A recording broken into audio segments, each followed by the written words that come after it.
Hey everyone, Dr. Skylar Baku here, and in this video I really want to talk about stress. Okay, when stress and anxiety, depression, sleep issues, PTSD, and even unfortunately suicides seem to be at an all-time high, it makes you really wonder, what's going on inside of those brains of ours and those suffering from those unfortunate unnecessary issues. I've had two friends of mine commit suicide in the past 2 years. And I know most of you know someone, have heard about or been close to someone who's done the same. And really, I'm tired of it. And it just breaks my heart. I still tear up at times thinking about my friends. So what are we doing about this? Stress is happening to us on a regular basis. So what are we doing on a regular basis to balance the scales, to neutralize stress in our brains? Okay?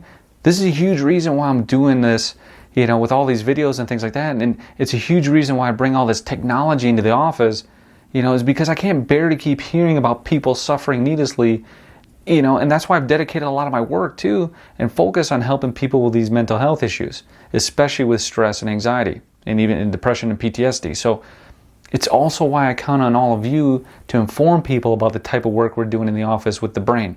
Okay, and I'm very grateful for all of you and all your love and your trust in me to help you and your family and friends. There's many reasons why all these neurological disorders, are on the rise. And one of them is prolonged brain stress, particularly being in a fight or flight, or sympathetic or overdrive or crisis mode state for long periods over time. So all these terms, they mean the same thing. So we can use them interchangeably, but it's when the brain is stimulating that part of your nervous system, that deals with our survival instincts, our survival mechanisms. Okay? Remember in the previous video when I talked about ashwagandha, the herb that helps us to lower stress and shut off that stress response, being in that fight or flight or freeze for prolonged periods of time always leads to damage, degeneration, and disease in our brain and bodies. Okay? When we talk about stress, we tend to think about big stress, or we only think about emotional stress too, like deaths in the family, or divorce, or car accidents, or finals week, or holidays with the family. So we tend to forget all the other constant chronic low levels of stressors, like physical stress, chemical stress, and emotional stress we experience every minute of every day. For instance, with physical stress, think about poor posture, or sleeping on bad mattresses, maybe sitting at work all day or at a computer all day, and that computer posture or phone posture and things like that.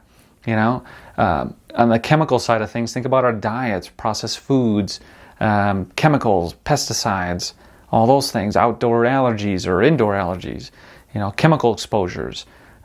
Also, you can look at things like electromagnetic frequencies from phones and radio and microwave and Bluetooth and Wi-Fi and all those things.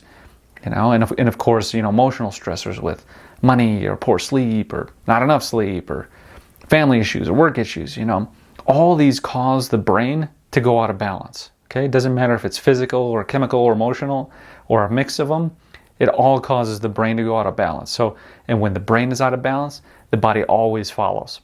And we know that same brain stress, that brain imbalance, that neurological imbalance is linked to any and every major and minor disease, process and pain you can imagine. Okay, things like Parkinson's and Alzheimer's and autoimmune and irritable bowel syndrome, depression, anxiety, PTSD, chronic pain, fibromyalgia, MS. So, the list goes on and on, but they can all be linked to that nervous system being in prolonged neurological stress. Okay, the technology that I'm talking about in this video is BrainTap. It's something we use a lot for stress. It uses light and sound technology to balance your brain and strengthen those brain waves that get you out of stress. So, it's like exercise for your brain. We exercise our bodies all the time, but what are we doing about exercising our brain? And I know a lot of you know about this, and a lot of my patients know about this, but for those of you who don't, here are some of the reported benefits of this technology. So for instance, reducing and eliminating brain fog and negative mind chatter. Okay?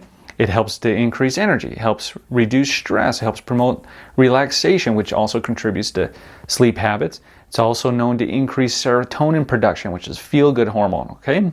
Or feel-good neurotransmitter. It reduces unwanted habits and behaviors. So there's a lot of programs for eating habits or smoking cessation and things like that. It helps with pain reduction. It helps with enhanced productivity and memory and focus and mental clarity and creativity. It's pretty amazing. So we use it on a regular basis in the office for things like ADD and ADHD and improving sleep and improving eating habits and chronic pain and anxiety and depression. So, and of course, ultimately reducing stress. So new studies using pulsed LEDs or light emitting diodes, with low-level light therapy is showing promising improvement in Alzheimer's and dementia patients. Brain tap sessions use pulsed LEDs. Though we can't say that there's a link between the two, like brain tap heals these things, but I just thought it was an interesting article, an interesting, connection correlation there. So, I recommend brain tap technology for the majority of my patients just because I know, all the amazing benefits from that therapy and doing that therapy. They're 15 to 20 minute sessions, and I like to do it after the adjustments because, the research now shows that the brain is in a peak state of neuroplasticity, so new brain cell growth, which if you think about that for a second, when we're dealing with more Alzheimer's and dementia than ever before, and that's when our, especially that frontal lobe, the frontal part of the brain is shrinking, okay? Chiropractic adjustments have been shown to increase and grow new cells, as opposed to the shrinking that happens. So, what's that worth to you in that sense? But so for up to 20 minutes after the treatment, the brain's in that peak state of new cell growth.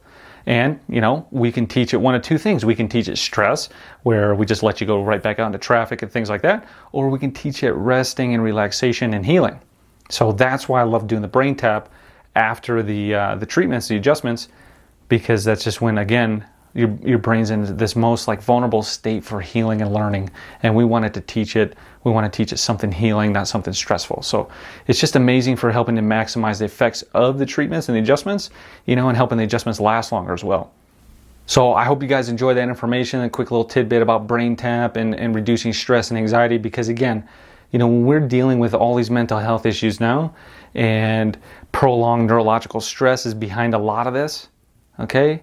Or big events of neurological stress are behind this, what are some of the things we can do to not only neutralize the ongoing stress, but, neutralize the effects that have already been done from those stressors, okay? And again, it's just a big thing we're working with in the office all the time, and I'm happy we're able to help a lot of those people dealing with those mental health issues, especially with anxiety and depression.